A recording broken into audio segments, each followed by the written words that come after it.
un plaisir de vous retrouver dans ce dernier numéro de la semaine du journal Le Vrai sur votre chaîne. D'abord, suivez les titres. Kinshasa compte un nouvel archevêque après passation officielle entre Monseigneur Mosengo et Fridolin Ambongo. Tout de suite, pour les détails. Le docteur Denis Mukwege, honoré par des personnalités du monde scientifique suite à l'acquisition de son prix Nobel de la paix 2018. Lutte contre la machine à voter et l'objectif que se sont assignés le mouvement citoyen congolais debout de commun accord avec les forces politiques de l'opposition. Tout de suite pour des précisions. Et certaines figures de proue de l'opposition politique en conclave afin de sortir le candidat commun pour la course à la présidentielle de 2018. C'est tout pour les titres. Madame, Messieurs, bienvenue à tous.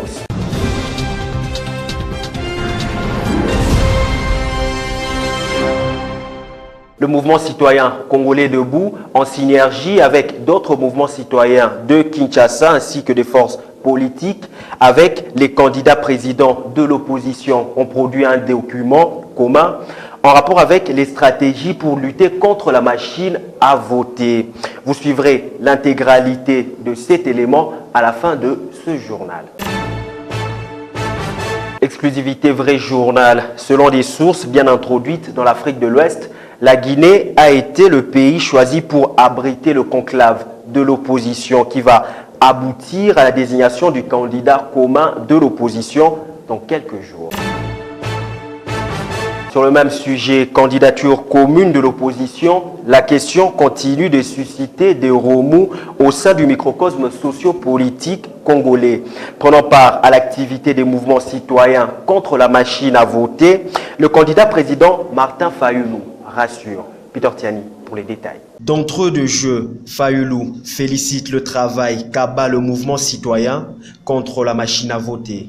Qui a dit que les jeunes congolais ne s'étaient pas appropriés le combat contre la machine à voter? Voilà l'expérience. Donc je vous félicite. Je vous félicite grandement. Suivant, le candidat président crédible persiste et signe. Nous aurons un candidat commun pour des élections crédibles sans la machine à voter. Nous étions à Pretoria et qui nous a été représenté. Je crois que ces derniers jours, presque tous les jours, je parle avec Félix Tshisekedi au téléphone. Donc, il m'a assuré qu'il sera à la réunion pour avoir une réponse claire. Je crois que vous avez compris, nous serons en réunion et nous allons tout faire pour répondre aux exigences du peuple congolais. Le peuple congolais nous a dit, vous décevoir Bissoté, c'était pas ça? Vous trahir Bissoté, excusez-moi. Donc nous allons tout faire pour ne pas trahir ce peuple. Nous allons tout faire pour avoir ces candidats communs qu'on va vous présenter et que ces candidats communs vont aller aux élections, mais pas n'importe quelle élection, je le répète parce qu'il faut le répéter, qu'il n'y a pas de plan B, il y a un plan A, et un plan A et un plan A. Donc, ce sont les élections transparentes, crédibles et apaisées, sans machine à voter, sans fichier commanditaire. Pour sa part, Freddy Matungulu, aussi candidat président, promet la désignation de cet oiseau rare d'ici la semaine prochaine. Suivez.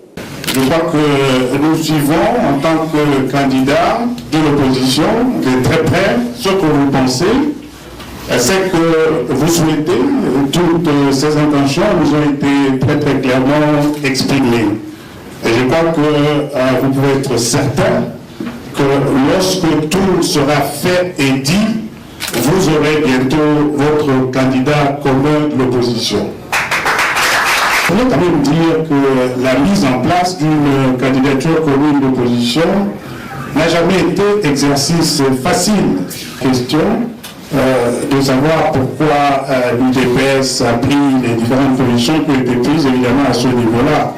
Et il ne m'appartient pas, naturellement, d'aborder une telle question, tant donné que je ne suis ni membre ni responsable au niveau du DPS. Mais ce que je peux vous dire, Et là, je suis en train de répéter ce que j'ai déjà indiqué dans plusieurs autres interventions, c'est que jusque-là, en dépit évidemment de la complexité de ces sujets, nous avons travaillé en étroite collaboration avec nos frères et sœurs de l'UDPS. Nous avons eu la toute dernière réunion d'opposition sur la question de la mise en place d'une candidature commune d'opposition. Vous le savez, la semaine passée à juin, plutôt à Pretoria.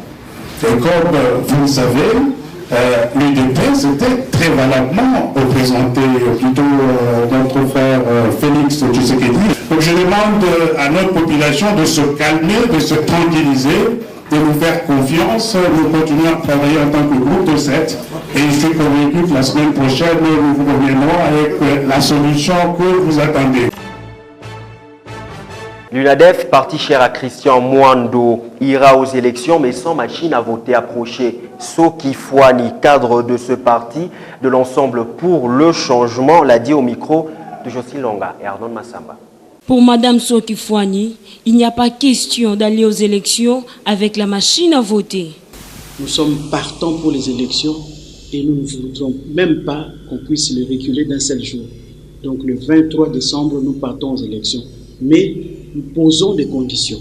Ces conditions, c'est d'écarter la machine à voter et de nettoyer les fichiers électoraux. Nous savons qu'avec cette machine, on peut facilement tricher. Mais moi, je sais que la loi ne le permet pas. La CENI avait fait appel à une équipe d'experts britanniques qui, à la fin du travail, d'abord nous étions étonnés de l'apprendre, puisque quand ils ont commencé le travail, on ne le savait pas, on ne l'a pas rendu public. Nous ne connaissons pas les termes de référence du travail qu'on leur a donné, mais à la fin, on a rendu public leurs conclusions, en disant qu'il y avait 15 recommandations qu'ils ont données. Donc dites-moi, est-ce que ces recommandations sont remplies? Qui a vu, qui est le témoin qui a vu que ces recommandations, on les a tous remplies et il y a beaucoup de machines? Est-ce qu'on doit le faire à chaque machine ou c'est un serveur? Dans les serveurs, on va tout corriger. Nous ne le savons pas. C'est pour cela que nous ne faisons pas confiance en cette machine. Concernant la candidature unique de l'opposition, ceux qui font un membre du cabinet de Moïse Katumbi demandent aux Congolais de faire confiance à l'opposition. Nous avons des étapes qui sont en train de se faire. Attendons que nos leaders, que la population fasse confiance à l'opposition ou au changement. Il faut qu'il y ait un changement, il faut qu'il y ait l'alternance. Les camions militaires en appui à la centrale électorale pour le transport des kits électoraux inquiètent plus d'un. Prince Epengue, secrétaire exécutif de la dynamique de l'opposition, estime quant à lui que cette situation s'ajoute aux problèmes existants, notamment la machine à voter, le fichier corrompu qui divise la classe politique congolaise. Guillaume Samba pour les détails. Aujourd'hui, nous venons de voir que l'octroi des hélicoptères de l'armée et des camions de l'armée est un problème de plus en dehors de celui de la machine et du fichier. Pourquoi? Mais parce que ces engins de l'armée seront conduits et seront pilotés par l'armée elle-même. Pouvez-vous imaginer que les militaires puissent céder le pilotage ou la conduite de ces engins en des civils? Ça ne passera pas. Or, entre autres, les missions assignées à ces hélicoptères et ces camions sont celles de transporter les bulletins de vote, de récupérer les PV à la fin du vote pour les ramener dans les centres de dépouillement et de compilation. C'est là où réside la principale crainte. C'est qu'il y ait tripatouillage, qu'il y ait manipulation. Premièrement, la militarisation du processus va faire que les témoins des partis politiques présents dans le bureau de vote, les observateurs nationaux et internationaux seront tétanisés, seront intimidés par la présence des militaires. Et comme annoncé en titre, Monseigneur Fridolin Ambongo, évêque coadjuteur, vient d'être nommé par le Saint-Siège archevêque de Kinshasa. Ainsi, il succède au cardinal Laurent Mosengo à l'église catholique de la capitale. Qui est ce nouvel archevêque de Kinshasa? La réponse avec Philippe Bompi. Nommé archevêque de Kinshasa ce 1er novembre, Monseigneur Fridolin Ambongo Besungu succède au cardinal Laurent Mosengo, qui va en retraite. Actuel vice-président de la CENCO, a été ordonné prêtre le 14 août 1988. Évêque depuis 2004, Fridolin Ambongo était dignitaire de l'église catholique à Bokungu-Ikela de 2004 à 2016, administrateur apostolique de Kolé de 2008 à 2015, administrateur apostolique de Mbandaka Bikoro en 2016 et archevêque de 2016 à 2018. Et à la même année, désigné archevêque coadjuteur de Kinshasa. Né à Boto le 24 janvier 1960, Fridolin Ambongo s'est préparé à la prêtrise en étudiant la philosophie à Boamanda, puis la théologie à l'Institut Saint-Eugène de Mazénode. Le successeur du cardinal Mosengo est diplômé en études théologiques morales de l'Académie alphonsienne à Rome et a été professeur à l'université de Kinshasa. Rappelons que Monseigneur Ambongo, lors de répression meurtrière de la dernière marche du CLC, a haussé les tons en invitant les autorités congolaises à ne plus verser le sang des Congolais qui réclamaient leurs droits constitutionnels. Monseigneur Fridolin Ambongo succède au cardinal Laurent Mosengo comme archevêque de Kinshasa. Approché, abbé Jean-Marie Condé livre ses impressions avec Bosco Kabamba. Le cardinal, étant arrivé vers l'âge de son éméritat, finalement, on lui avait envoyé un coadjuteur. Le cardinal, dans son mot, le premier là, quand on a annoncé, il a dit qu'il a déposé sa démission depuis le 7 octobre 2014. Quant à dire qu'il devient automatiquement cardinal, non. Être cardinal n'est pas nécessairement être évêque diocésain, parce qu'il y a beaucoup de cardinaux qui ne sont pas des évêques diocésains. Donc, Monseigneur Fridolin Ambongo devient archevêque de Kinshasa, mais il n'est pas cardinal. Ça dépend si un jour il peut être appelé à devenir cardinal. C'est-à-dire dans un pays où on peut trouver 2, 3, 4, 5 cardinaux, ça dépend de besoins de l'Église. Parce que les cardinals, c'est le conseil direct du pape et il a le droit aussi d'élire le pape. Donc voilà, surtout quand il a encore son âge. Donc, il est archevêque de Kinshasa, mais il ne devient pas cardinal. Si le cardinal ne faisait pas la politique, impliqué directement la politique, ce n'était pas parce qu'il était archevêque de Kinshasa, mais parce qu'il est prêtre. Il peut intervenir de temps en temps, comme tout pasteur qui est appelé, en cas de problème dans la société. Il doit éclairer la société. Il reste prêtre, il reste prêtre, il reste évêque. Il est évêque de l'Église, il est cardinal de l'Église catholique romaine, il reste conseiller du pape.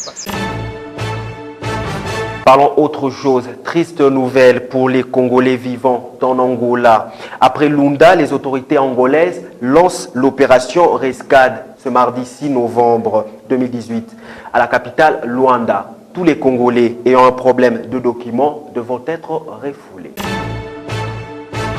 Premier Congolais, prix Nobel de la paix, le professeur Njoli Kalele et Loata ont animé une conférence de presse en hommage au docteur Denis Mukwege, qui d'après ses personnalités scientifiques est un homme extraordinaire. C'était à la place CEPAS ce mardi. Arnaud Massamba et Philippe Vompi. Au cours de cet échange avec la presse, en présence de différents acteurs politiques, dont 2 candidats présidents de la République, Martin Fayoulou et Théodore Ngoï, ainsi que quelques leaders d'opinion, le premier récipiendaire, professeur Njoli, s'est appesanti sur le parcours de Dr Mukwege.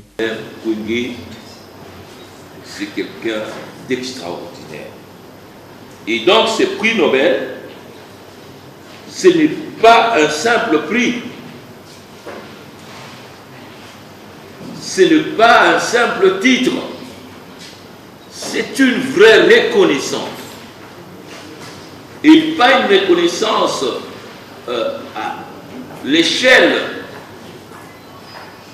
que vous pouvez mettre, une reconnaissance mondiale. Deuxième intervenant, professeur Kalele dénonce la mauvaise foi du gouvernement congolais au combat de ces d'une fils du pays. L'utilisation de la lutte contre les meilleurs, compte tenu du temps et de la circonstance d'aujourd'hui, je vais la résumer en 3 parties.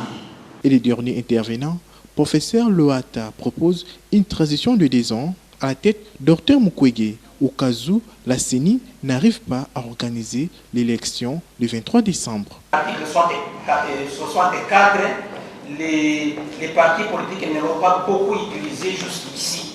Et donc, en matière de mobilisation, la mobilisation c'est un phénomène qui vient d'en haut vers la base. À quand, je l'ai bien dit, que s'il y a un gouvernement de transition, celui-ci commencerait au 1er janvier 2019.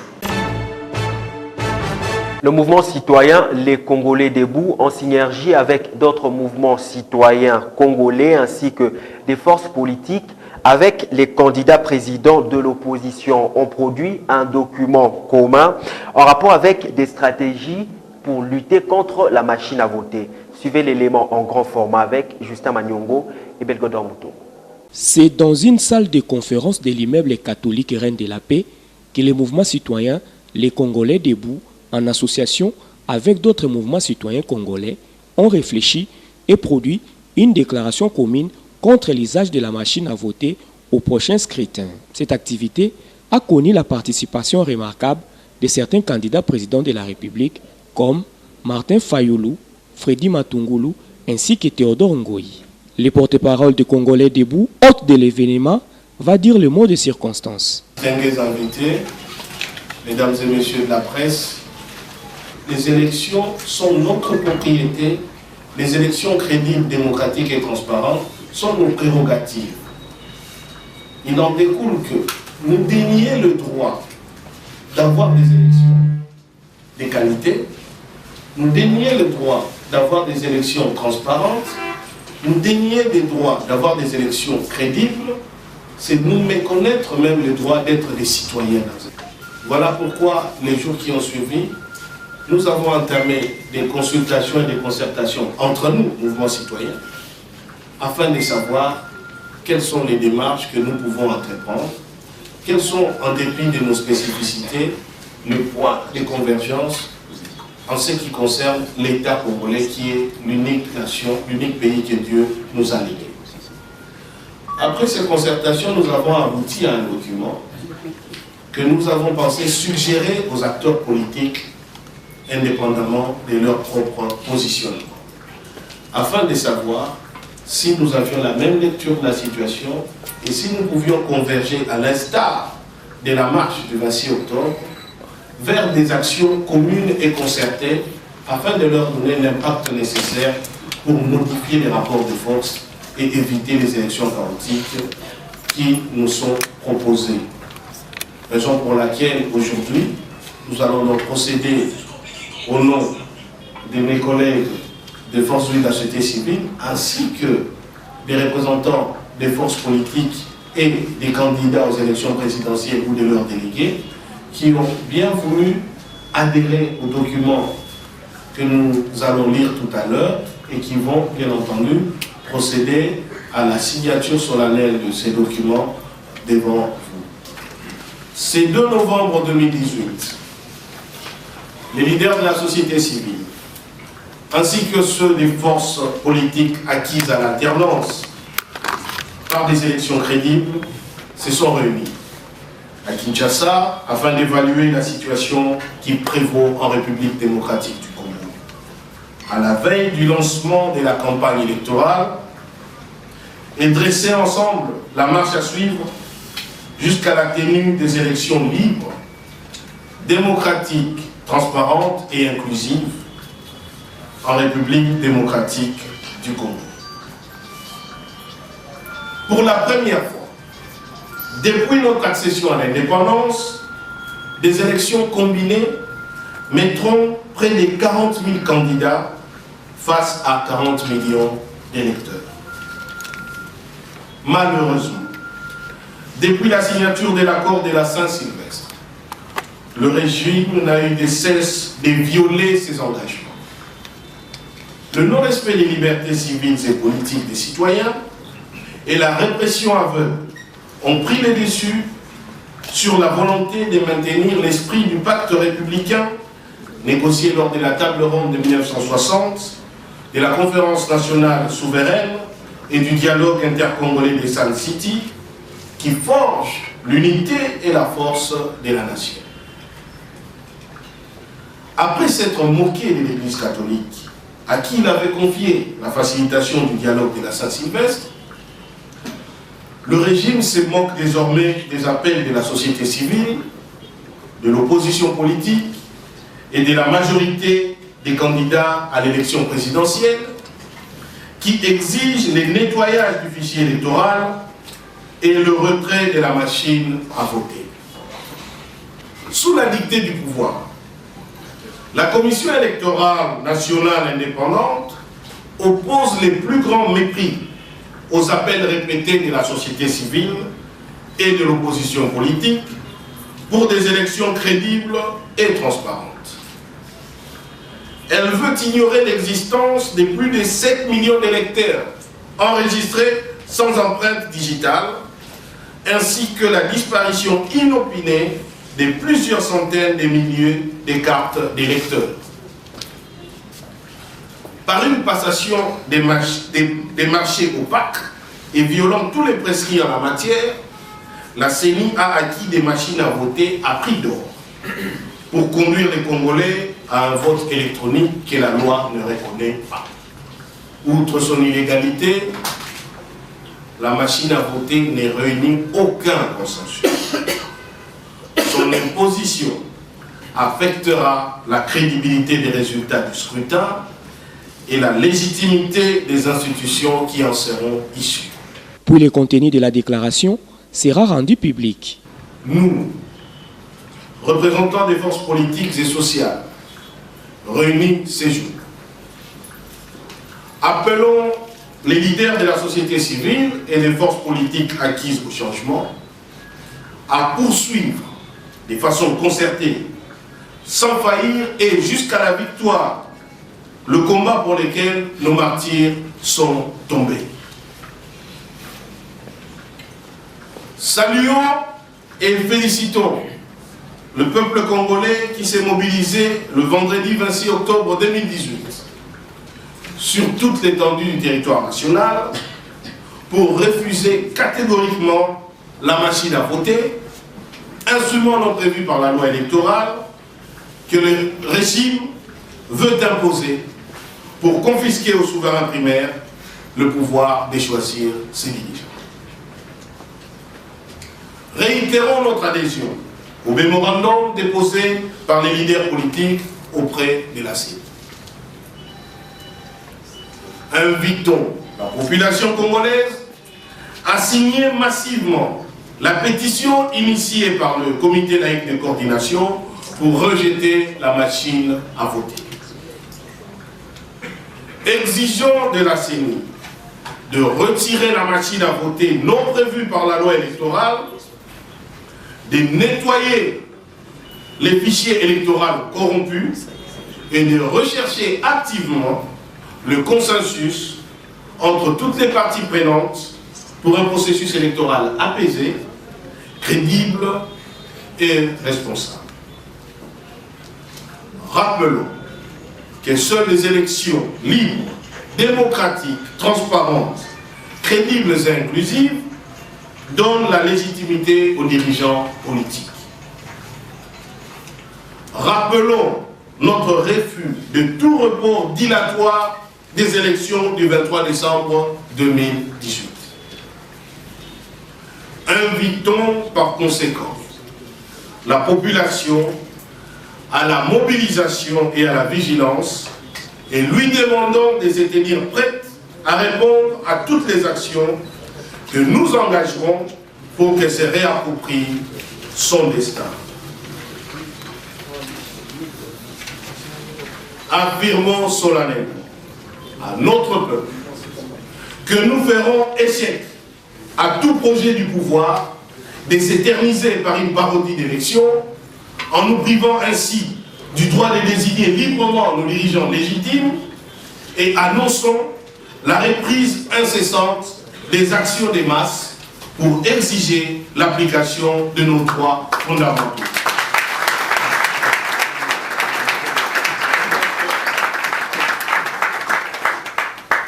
Je vous remercie. Ensuite, les candidats présidents de la République vont livrer leurs avis et considérations. Qui a dit que les jeunes Congolais ne s'étaient pas appropriés le combat contre la machine à voter? Voilà l'expérience. Donc je vous félicite. Je vous félicite grandement. Et je suis très content de savoir qu'il n'y a pas de plan B. Il y a un plan A, un plan A et un plan A. Donc, ce sont les élections transparentes, crédibles et apaisées, sans machine à voter, sans fichier corrompu. La Cour constitutionnelle a dit le droit d'être dirigé par un chef de l'État régulièrement élu et des sénateurs et des députés régulièrement élus est un droit fondamental de chaque citoyen congolais. Cela signifie que, quoique indépendant, Monsieur le Président de la CENI ne peut pas violer ce droit-là parce que son rôle, c'est d'assurer la régularité du scrutin. À partir du moment où il introduit un vote électronique, parce que la machine à voter, c'est un vote électronique, il introduit une irrégularité. Personne ne doit le laisser faire ça. Il ne faut même pas imaginer que Nanga puisse s'entêter. Il n'a pas le droit de s'entêter. Il n'a pas le droit de nous amener à ces élections-là. Nous avons le pouvoir de l'arrêter. L'article 64 nous donne ce pouvoir-là. Les participants à l'activité vont procéder à la signature de la déclaration. Ceci, comme pour marquer leur adhésion totale à cette initiative. Au sortir de l'événement, Maître Hervé Diakessé, l'hôte de la rencontre, donne ici la quintessence de cette activité. Cette activité s'inscrit dans le cadre de la campagne qu'ils ont initiée des pétitions contre la machine à voter et que nous avons intégré pour mobiliser. Nous avions pensé qu'il était important de faire appel et au candidat président et à l'opposition politique en tirant les leçons de la marche du 26 octobre.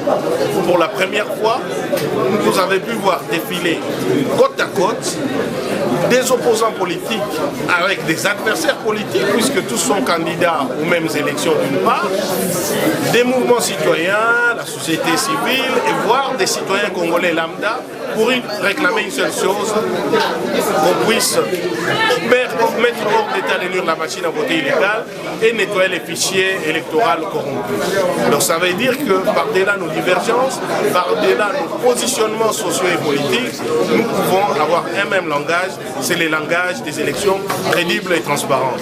C'était la première leçon du travail dans l'unité, dont nous avons appris maintenant à travailler en nous concertant.